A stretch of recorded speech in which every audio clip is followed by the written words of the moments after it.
Coba bayangin deh, tahun 1945 di tengah semangat buat merdeka, para tokoh bangsa duduk bareng di satu ruangan. Mereka bukan lagi ngomongin perang atau senjata, tapi hal yang jauh lebih penting. Kalau nanti Indonesia merdeka, negara ini dasarnya apa ya? Nah, dari sinilah dimulai perjalanan panjang lahirnya Pancasila.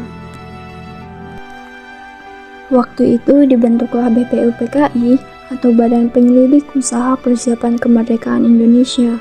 Isinya para tokoh hebat kayak Insinyur Soekarno, Muhammad Yamin, dan Dr. Supomo yang punya pandangan masing-masing tentang dasar negara.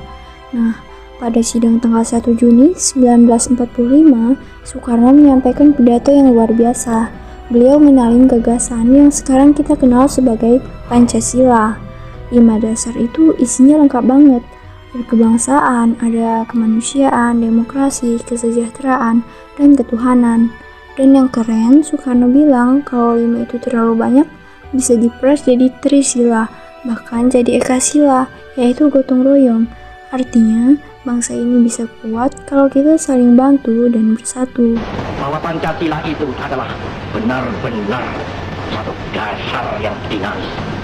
Satu dasar yang benar-benar dapat menghimpun segenap tenaga rakyat Indonesia.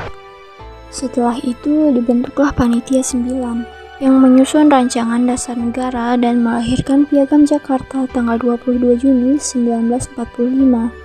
Tapi di sini juga ada perbedaan, terutama soal 7 kata dalam sila pertama. Yang keren banget, mereka bisa menyelesaikannya lewat musyawarah, gak ada saling menjatuhkan, gak ada ego. Mereka sadar tujuan utama adalah satu persatuan bangsa. Dari sinilah nilai-nilai toleransi dan kebijaksanaan Pancasila mulai terasa.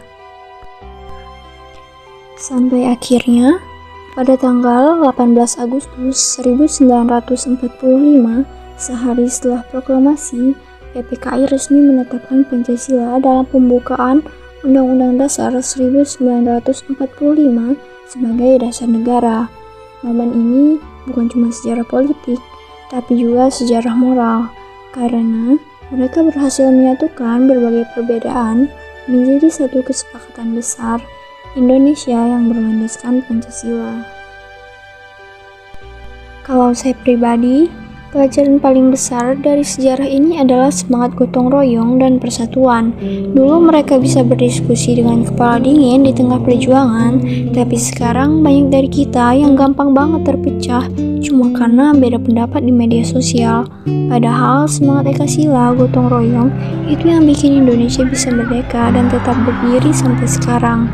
Jadi, meski kita sebagai generasi muda bukan cuma hafalin Pancasila, tapi benar-benar ngelakuin nilainya dalam kehidupan sehari-hari, mulai dari saling bantu, menghargai perbedaan, dan jaga persatuan bangsa.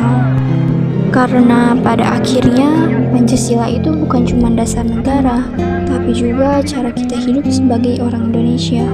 Kalau dulu mereka bersatu buat mereka, sekarang giliran kita bersatu buat menjaga Indonesia.